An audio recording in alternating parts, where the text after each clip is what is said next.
everybody, and welcome to our radio.com live Fandemic. And there he is right there, the one and only Tyler Joseph. How are you feeling physically? How's your wife, your baby, and how are you feeling upstairs here?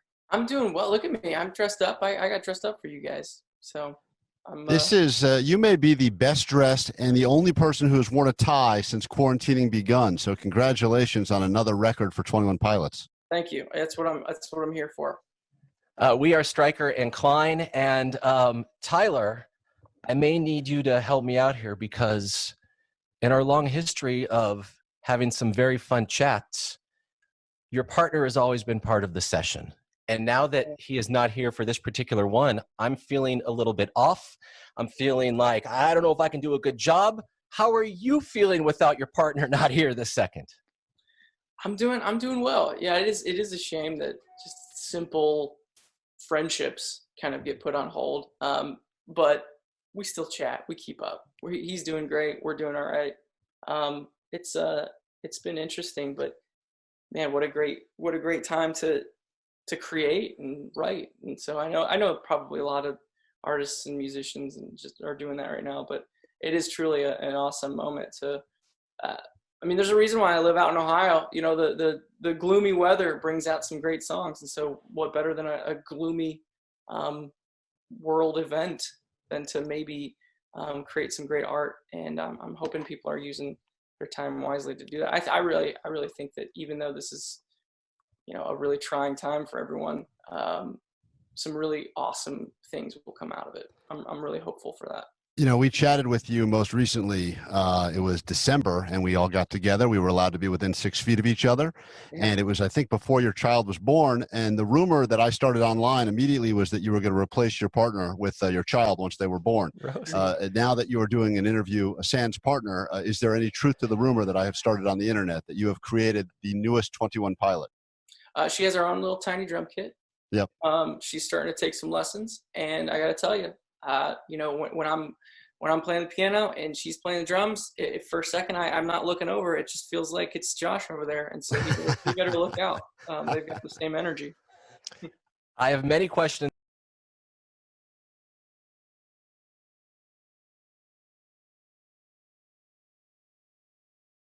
Your wife's on there. We see your baby in the video, which is so well done. Has that been an easy thing for you to do, or difficult, or?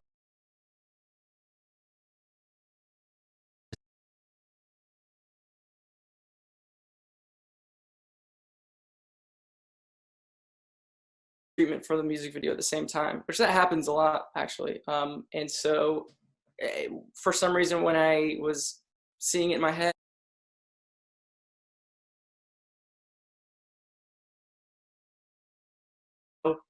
comes of age and has a you know, a feeling of whether or not she likes her parents, and will she hate us for this? And yeah, there's all kinds of questions you ask yourself. But man, just the time we're living in, I don't want. I respect a lot of, you know, artists, and I think a lot of artists make a good decision to keep their family out of the limelight. But I don't know. I think that I'm hoping that if you can manage it and you stay ahead of it, and maintain the importance of just your own house being a private area where you can always be who you want to be. I'm hoping that my daughter won't hate me in the future for putting her in a music video. Is there any indication so far whether or not she's a fan of your music? Are there certain songs that make her cry or certain songs that calm her down? I feel like children are brutally honest. Maybe the only place you can get honesty anymore is from a child, even a young one. Do you think that she will be a fan, or do you think she's you know, more into country music, let's say? You know, her and her mom have something very similar in common, which they're completely unaffected by my talent. So, which is actually, I like that about them. But I have written a few one-handed songs on the piano lately, because I'll hold her, my daughter, in my lap, and I'll just kind of play around with the piano with my right hand, and she seems to stop squirming and listen. But it only lasts for a few seconds until she's on to her next fuss. So clearly you've been creating some art during this pandemic, and while we are all quarantined. Just the music part of level of concern. Was that created out of thin air within the last 4 or 5 weeks, or had you been holding on to that for a while? That was from the ground up, created in such a quick, rapid pace. Wow.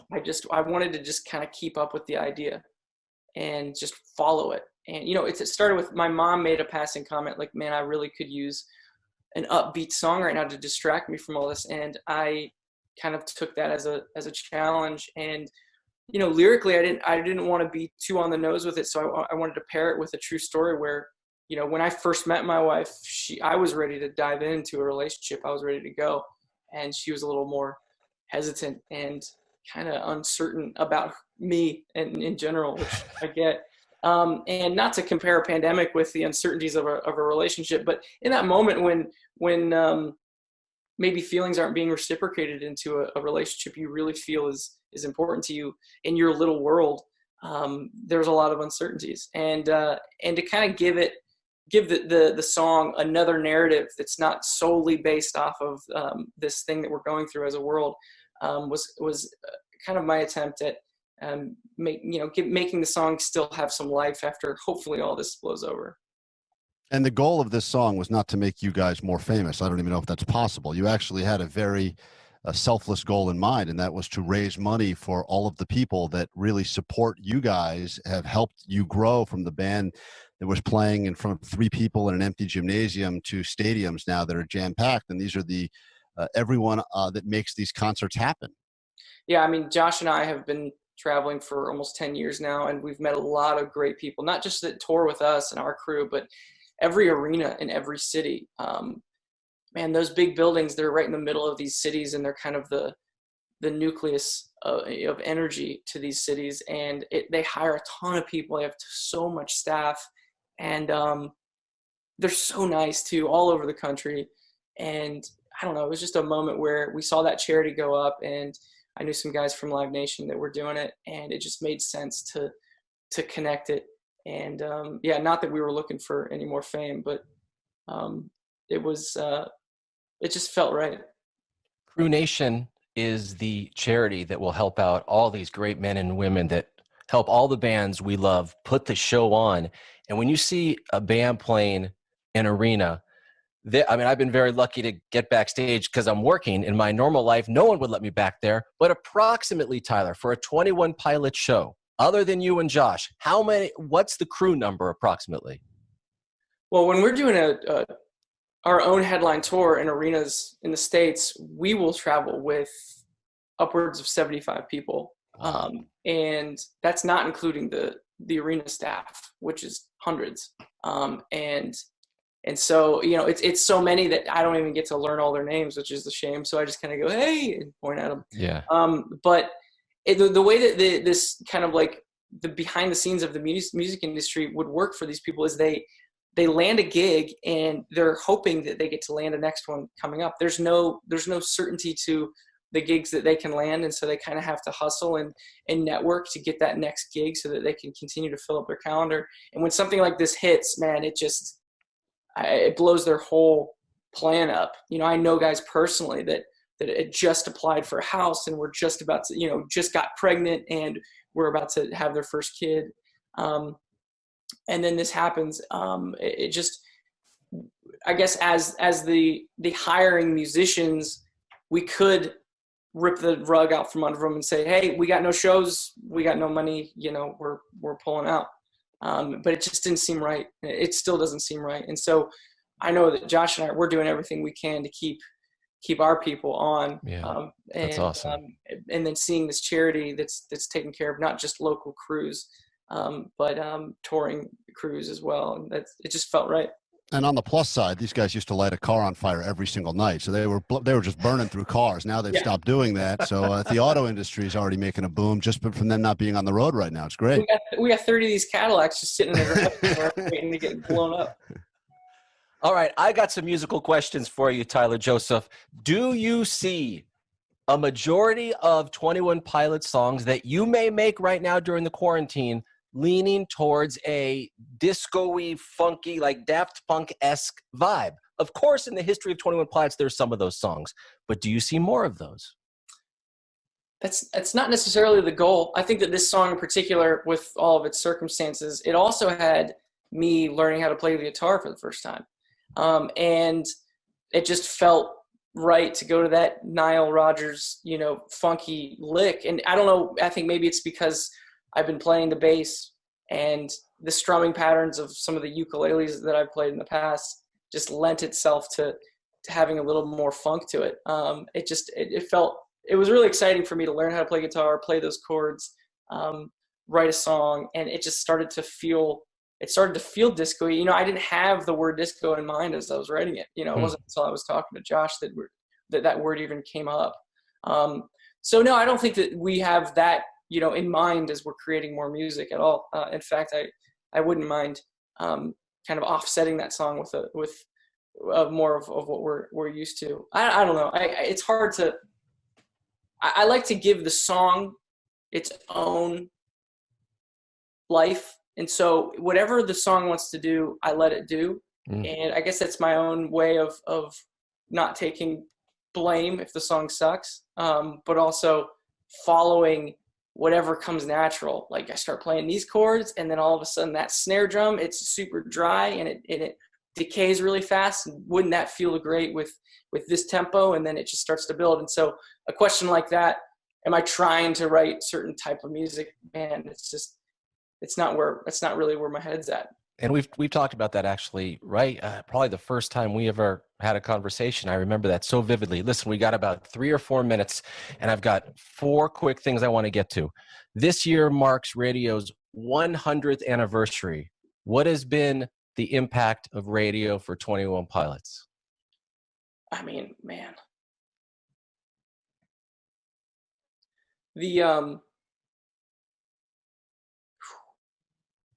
I wouldn't be where I am without radio, without the platform.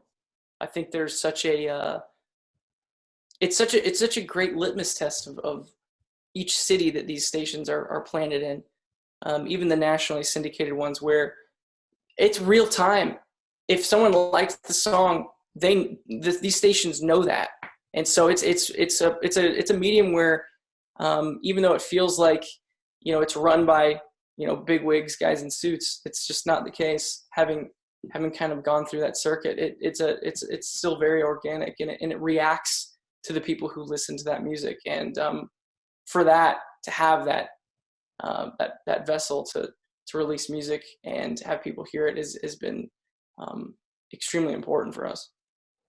I'm going to name 2 songs at a time. You just have to choose one. And this is kind of a lightning round. Are you ready? And I'm not saying it's the best song, your favorite song to play. It's just House of Gold, Car Radio. Car Radio. Fairly Local, Heavy Dirty Soul. Heavy Dirty Soul. My Blood, Jumpsuit. Don't do that.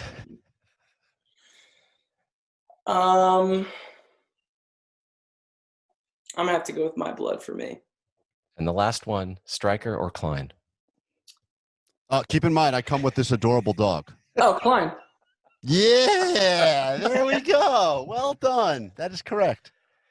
Tyler Joseph, 21 Pilots, Level of Concern is the song. There's also hoodies available to help benefit the charity Crew Nation. Thank you for the relationship over the years and the effort you put in at the live shows and creating the art is so appreciated. And thanks for everything you do, man. Guys, thanks so much for having me. I really appreciate it. And, Stryker, you're the first one that put us on, so I owe you something, like a few dollars or something. You don't owe me anything. You guys did the work. All I had to do was say, I freaking love this song and I'm putting it on the radio. I did nothing except use this finger and press play. So thank you. Stay safe. The best to your wife and your daughter. And hopefully we get through this and see you at a show. All right, man. I'll see you guys there. See you later. Bye. Thanks.